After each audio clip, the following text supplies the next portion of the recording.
Sports Talk. Let's go.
Clutch Sports Talk. Let's go.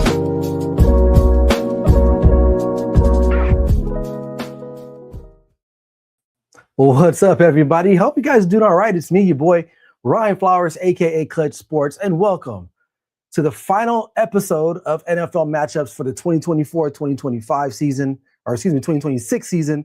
Super Bowl just wrapped up. We're going to talk about that, of course. I'm going to break it down tonight. 3 segments. I'm going to talk about Seattle and how they did in the game, Super Bowl 60. Dominant performance. We'll talk about that. We'll get into that. And then I got to talk about New England Patriots, too. Drake Maye did not look good. Overall, the Patriots just did not have an answer in that game. Probably a very lackluster Super Bowl performance, I would say. And then finally, I'm going to give you some insight or share some thoughts about what's going to happen for both teams going into next season. Because before you know it, it's right around the corner. So if you love football, you love NFL football, if you're watching on YouTube, Facebook, or here on TikTok, make sure you guys drop a like and follow. But sit back, relax, and enjoy the show. This is NFL Matchups with me, Ryan Flowers. You know what it is. Let's go. We're going to be here all day, baby. I like this kind of party. I like this kind of party, baby.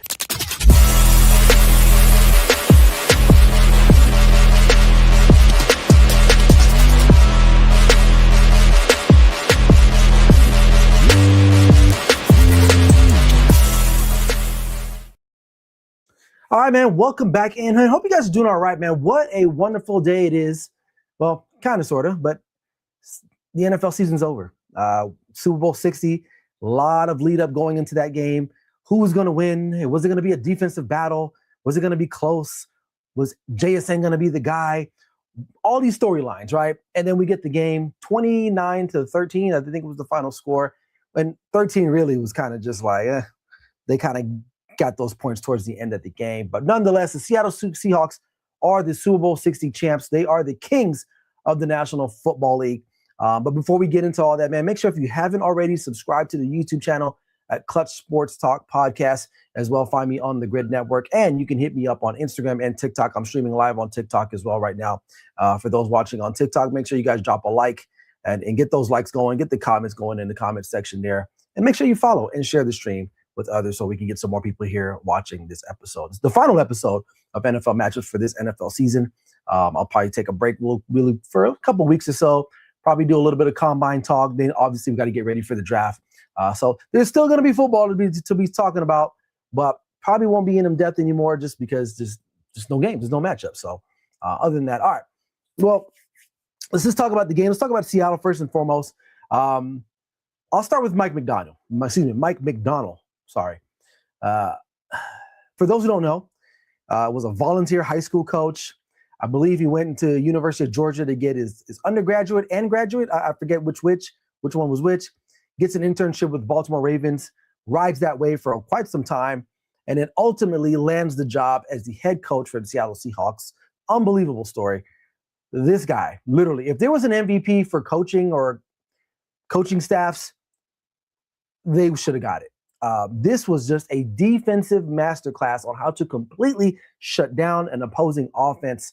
I mean, his system is so basic, but the amount of pressure that they can get without blitzing, it was evident. And those were the things that really stood out to me, especially without the blitzing. Now, they did have a couple blitzes, especially with their corners. I know Witherspoon was looking like a freaking like Troy Polamalu just coming off the edge there in those nickel packages. But overall, they were able to get the Drake Maye. And I will talk about the Patriots and their lackluster performance, but I do want to continue talking about Mike Macdonald because he is a stud. He is a stud, arguably one of the best coaches right now in the NFL. And this division, nonetheless, probably the best coach division in all of football. Like, you think about it. You got Rams and McVay, Shanahan and the 49ers, and now Mike Macdonald and the Seattle Seahawks, which don't look like they're going to be going anywhere anytime soon. All right, you look at their roster, not sure of their contract situations, but for the most part, it feels like their guys are pretty much locked up, with the exception of one or two, I think, on the defensive line. But Mike Macdonald, what a display of high-level intelligence on the defensive side of things. And really, that was the difference in this game. Like, Sam Darnold didn't have to be great. He did exactly what a lot of us were like, well, they can win if he doesn't turn the ball over.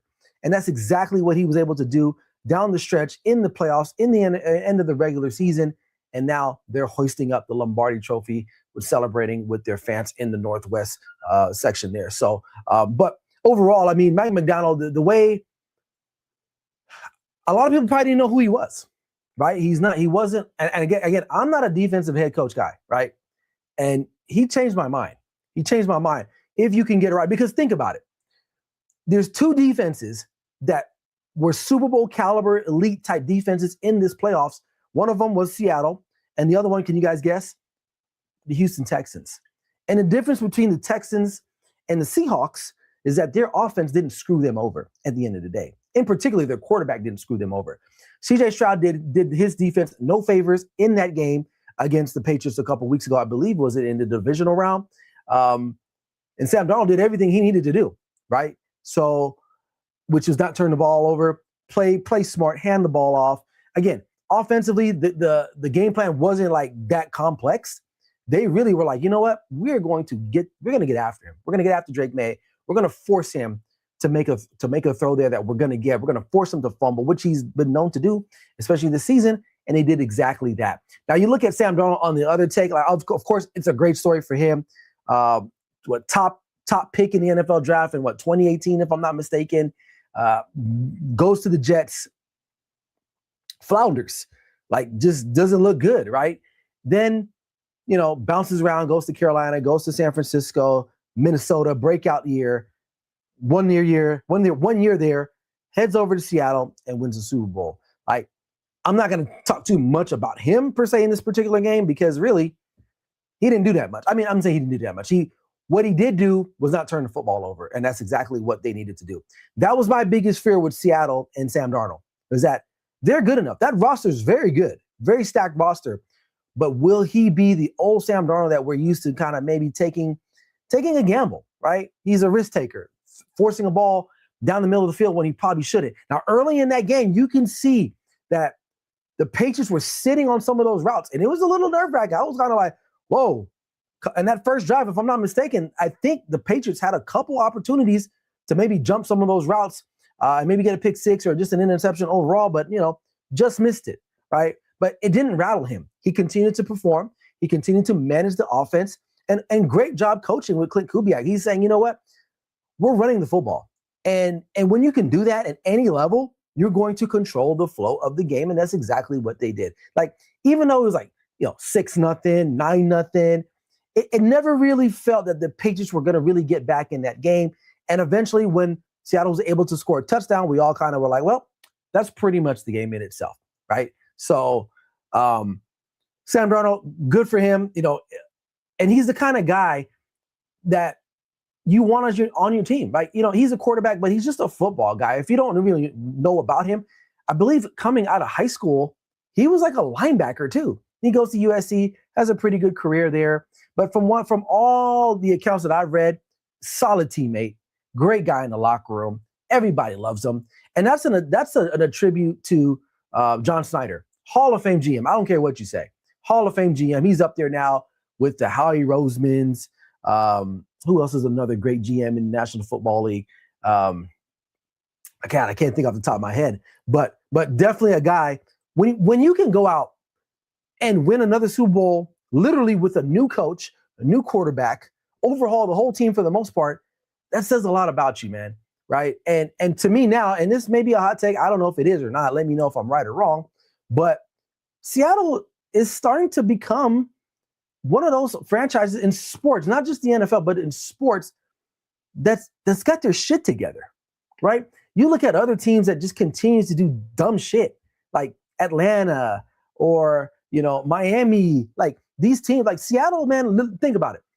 They had Geno Smith last year. Right, Geno Smith, they send him off to Oakland, or excuse me, Las Vegas. He sucks, right? You fire Pete Carroll, you bring in Mike McDonald, all within the last 2 years, and now you've won a Super Bowl. You won a Super Bowl. So at the end of the day, you can call it what you want. Sam Darnold, is he a game manager of sorts? I don't think so. I think he's arguably a top 5, top 10 quarterback now in the National Football League, especially because he's got a really solid team behind him. And there's moments where he can actually go and win you a game too. But Sunday wasn't really about him. Sunday was definitely about that defense and that scheme and their ability to get after New England. And therefore, that's why they won the Super Bowl. And they're going to be one of the odds-on favorites. I still think the Rams are a really good team. Obviously, we know the Rams can score up and down Seattle. So to me, that NFC Championship game decided the Super Bowl, in my opinion. So, all right, we got some comments here. My guy, Ben. What's up, Ben? He reads, it was all Seattle in this game. Patriots deserved to be there, but benefited from the easiest schedule in the NFL. The true test for the Patriots team comes next season. New England plays the entire NFC North and the AFC West. Yep, I agree. He further goes on to say, I truly believe once Mike McDaniel left the Ravens, it was the beginning of the end of John Harbaugh in Baltimore. Defense for the Ravens hasn't been the same since, while Seattle's D's got better. And to think, lots of Seahawks players already locked in contract-wise, and some are on rookie deals. Seattle has a decent chance to repeat. Absolutely. And I kind of just mentioned that too. If you guys are watching on TikTok, man, hey, spam those likes. Also, if you're watching on YouTube, man, like and follow, subscribe as well. But yeah, think about it. Like Sam Darnold, I want to say he's got a multi-year contract, if I'm not mistaken. Again, I don't know their contract situation. I think the big money guy is probably like Leonard Williams, somebody like that, and he's one of the older guys, right? So, not saying that they can go without him, but they're in a good situation. They are in a fantastic situation, and things are only going to get better. Now, it's the NFL. It's hard. It's hard to win games. So, are they a dynasty? I don't know. But they have the makings of a potential dynasty to kind of run this back again. Obviously, they're in a tough division. Again, the Rams are going to be coming for them. And the Niners are going to, if they can stay healthy, that's going to be a tough road for them too. So maybe not just a sure pick, but definitely a team that's going to be one of those ones that we're going to be like, you know what? If anyone can do it, it's going to be them. So we'll have to wait and see. All right. Whew, man. He says Sam has 2 years left, two years left on a 3-year deal. Yep. And Darnold got oh yeah. Not to segue away from this, but like the Vikings, like, what are you thinking? They took a huge gamble on thinking that JJ McCarthy was going to be the guy. When you had Sam Darnold in the building, you just needed to tweak a couple different things, and they just, I don't know, man. They really screwed the pooch on that one. But that's why they're the Vikings, and Seattle is a really good team. High level. John Snyder, one of the greatest GMs in NFL history by far. All right. On the flip side, let's talk about the losing team, New England Patriots. What the hell happened to them? I was thinking about it. I was like, well, is it so much that Drake Maye was just a young quarterback, or was Seattle's defense just too damn good? I think it's a little bit of both, in my opinion. I think it's a little bit of both. When you think about it, Drake Maye has not played a lot of meaningful football games in the National Football League. Hell, go back to college. Like, Who's he playing in college? You know, UNC, what's their biggest rival? Like Boston College? Like, who cares, right? You go see the NFL first rookie year, they were a shit show. I believe they won like 4 games. You can see the upside in the kid. You know, but and again, Patriots fans don't want to hear this, but it's a fact. They benefited from a very easy schedule, and then when they got in the playoffs, some things kind of went their way. Now I get it. You got to beat the teams that are put in front of you. There's no denying that, and I won't take that from them. And that's why my guy Ben said, you know, they deserve to be there because they won the games that they needed to win. But let's be realistic. Like let's exclude the regular season games. Let's just look at the playoff games and the matchups and the scenarios that they kind of, you know, fell their way. LA Chargers, Justin Herbert, injured, right? And LA kind of was in that game still. It's just that their offense couldn't get going, right? Then you play Houston. CJ Stroud literally like 10 interceptions, something crazy like that. Just turning the ball over, telling the Patriots, please win the game for us, right? Houston's defense kept them in that game, but the offense, again, let them down, right? Then you got to go on the road. Granted, you know, it's snowing, 50-50 type game in Denver. Bo Nix is out. You're playing Jarrett Stidham, which I get it. A lot of people thought he was going to come in there and do something. So you win that game, which is tough, you know, and you win the game, you end up in the Super Bowl.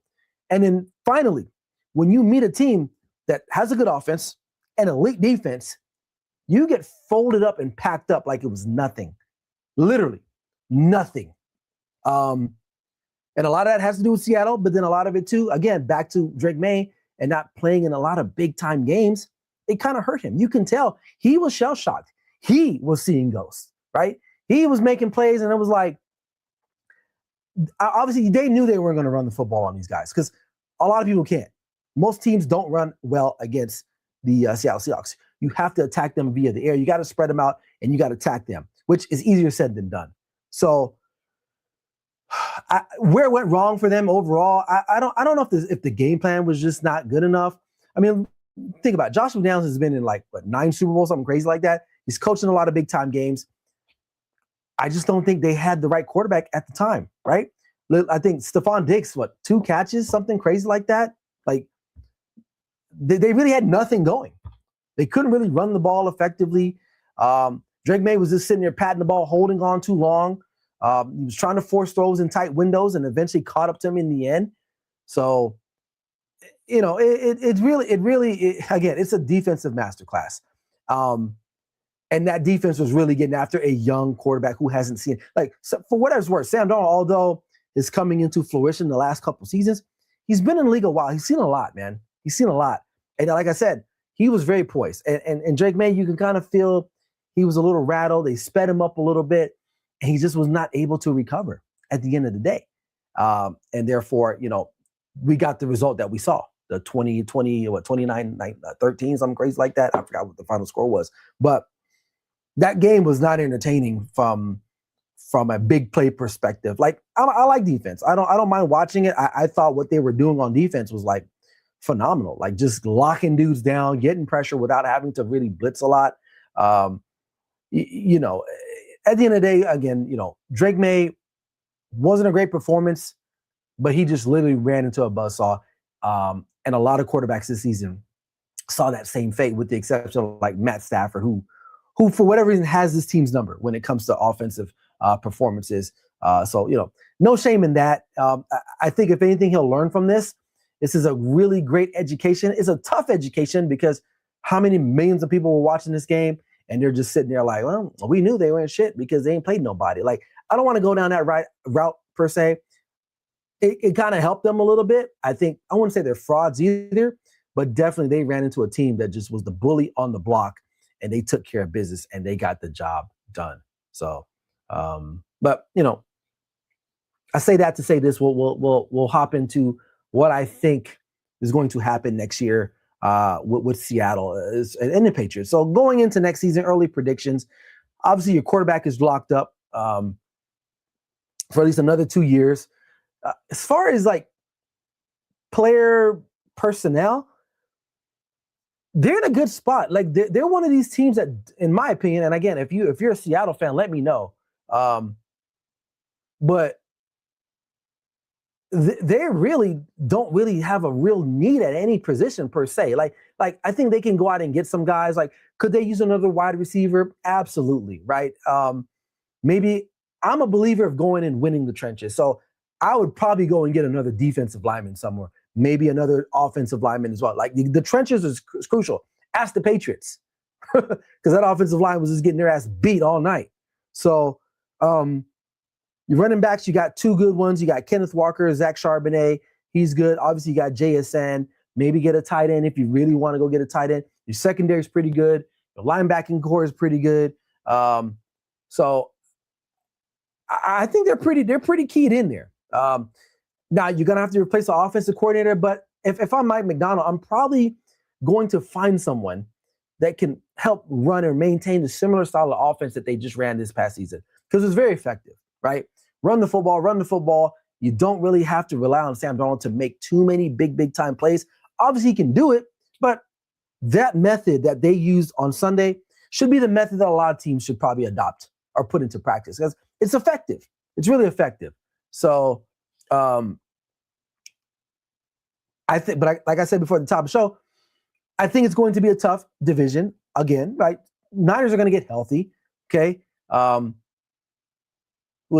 Rams, they're right there. And to me, right now, it's the Seattle Seahawks and the Rams are the two best teams. Now, the Rams, they got some things they got to figure out. Their special team sucks. Their secondary is a little suspect as well, too. But I feel like they'll right that ship. But Seattle's going to be right in there. Philly, if Philly can get the coaching stuff situated, they'll be right back in there, too. So they definitely have the DNA of a championship caliber team next year going into 2026, for sure. There's no doubt about that in my mind. So they probably would be one of the favorites, if not for the Rams, because the Rams can score. And I think that's the difference in what happened on Sunday, is that New England really couldn't get anything going. Where you're watching Matthew Stafford go up and down the field, like just going crazy on these guys. But the other side, New England, I mean, listen, offensive line is going to have to be something you're going to figure out. Is it Will Campbell? Is that his name? Will Campbell, the left tackle? He's more likely going to have to be probably put inside as a guard. He struggled in the postseason, and not only did he struggle, but like it was really bad in the Super Bowl, man. Like he had no answer for anybody that was rushing against him. Now, from what I understand, he's got like short arms, so which is not ideal for being a tackle, right? Because you got to get those arms out to get those fast little strong edges that are rushing. So they're gonna have to probably invest in some more of the alignment, right? Probably get another weapon or two. I don't think Stephon Diggs is like that guy. I mean, he's a good little piece. Keyshawn Butte, he's a young guy too, but I still think they probably need like another like real alpha kind of guy, like an AJ Brown, if they can maybe pull a trade off for that. Defense, I think they're pretty solid. Christian Gonzalez, honestly, man, didn't really watch a lot of him coming out of college, but I really followed his pro game. He's a really good corner. And if you don't know who he is, man, throw on the tape. He is one of the best, in my opinion, man-to-man cover guys in the National Football League. There's no doubt about that in my mind, right? But offensively, they're going to have to bolster their offensive line. Again, true number one. Maybe a running back, maybe between Ramondre Stevenson, maybe get another guy in there as well. I know that the Henderson guy is there, but I feel like he's like a home run hitter, right? But maybe the line play will maybe solve that. But you definitely have to block for Drake Maye, because he was just under pressure all night and he just couldn't get things going. So, do I think they'll win the division next year? I don't know, man. I don't. I think it's going to be tougher for them. I think their schedule is going to be harder, absolutely, for sure. There's more tape now on Drake Maye, because when you think about it, this is kind of like his rookie season in a sense, right? I know he played a little bit last year, like 4 games to 5, if that, but this was his full-on year for everyone to see. Now, he had a good year, very productive year, but I want to see him do it again. Can he do it again, right? So, like my boy Ben said, they got the AFC North, they got the AFC West. Now that I think about it, though, I mean, realistically, the AFC North could be beatable, right? We'll see how the Baltimore Ravens are. Pittsburgh, they're probably not going to be any good. Who else is in there? The Bengals is a wild card because Joe Burrow, right? Joe Burrow is another quarterback that I like, but it's still up for grabs, I guess. Those are winnable games. The AFC West, obviously, the Raiders, we'll see how they are. I don't think they'll be that great. The Chargers, very inconsistent. The Chiefs are probably going to be down. And then you got the Broncos, right? So with Bo Nix. So we'll see how that goes. That's still a lot of questions. So schedule's not going to get any easier, of course, right? It's going to get a little bit harder because, they made a deep run in the playoffs. But overall, do they make the playoffs? Yeah, I think so. I think the NFC overall is more loaded as far as teams. This is so ironic. Think about it. AFC has some of the more big-time name quarterbacks when you look at Lamar, Josh, Patrick, I know he's hurt, Joe Burrow, right? They have the bigger type names. I mean, you look at the NFC, you got a lot of more like the Sam Darnolds. And don't get me wrong, Sam Darnold's a great quarterback, not a superstar kind of caliber kind of guy, right? Matthew Stafford's a stud, right? So they got guys like that. But to me, there's like a lot of Dak Prescott's, of Jared Goff's, very steady guys. Jalen Hurts, very steady. But when you look at the AFC, they're loaded with like guys that are like legitimate, like super talented quarterbacks. But when you look at the NFC overall, the teams to me are probably a little bit more consistent, a little bit better. So, that might be in favor of New England. But definitely this is a good team. Mike Vrabel is not going to go downhill from here. They're going to get better. He's going to get them ready. They're going to go and make some moves. Robert Kraft is willing. He sees now that, like, you know what? We can compete. We can go and make it to a Super Bowl and possibly win one with this quarterback. We just got to get better, right? And again, they just weren't ready for it. Like Seattle was ready for this, right? They showed up to the gunfight with a gun. And New England showed up to the gunfight with a knife. That's the best way to say it. Doesn't mean that they can't be good, but it just wasn't their night, man. It just wasn't their night. So, but I still think they can make the playoffs. I think Buffalo's going to be okay. I think they're going to kind of still find a way to win something with Josh Allen, although I'm kind of like, I don't really know.